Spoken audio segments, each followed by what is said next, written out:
ধরো কাস্টমার টাস্টমার নাই, বেচা কিনাও নাই, চুলাটা পরিষ্কার করি দেখি কোনো কাস্টমার টাস্টমার আয় নাকি না।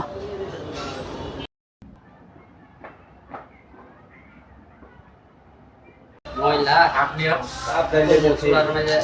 অনেক ময়লা। ভাই ভালো চুলা আছে? কিরকম চুলা লাগবে দেখেন, চুলা আছে, বাংলা চুলা আছে, মোটা চুলা আছে, গ্লাসের চুলা আছে, দেখেন অনেক ধরনের চুলা আছে। কিরকম চুলা লাগবে আপনার? ভাই এটো চুলার দাম কত? দামাদামি করবেন নাকি একদম কমু? ভাই একদমই কোন কত নিবেন? ভাই একদম কমু, একদম 9,000 টাকা পড়বো। ভাই 9,000 টাকা তো কম হয়ে যায়, 10,000 টাকা মিলে এখন। এই মেয়ে আপনি চুলা কিনতে রাখছেন না ফাইজলামি করবার আইছেন? ভাই আমি তো ফাজলাম করতে আই নাই, আমি চুলা কিনতে আইছি। ভাই আপনি কি চুলা নিবেন? এখন আমার লগে এত সময় নাই, এত রসের কথা কবার বুঝেন নাই। চুলা নিয়ে নেন। ভাই এত রাগারাগি করার দরকার কি আছে? আপনি চুলা বিক্রি করবেন, আমি চুলা কিনবো। তো আপনি একদম কত রাখবেন আর কত হলে বিক্রি করবেন আপনি বলেন। 9,000 টাকা বলছি না, আপনার লাগে 1,000 টাকা ডিসকাউন্ট, আপনি 8,000 টাকা দিয়েন।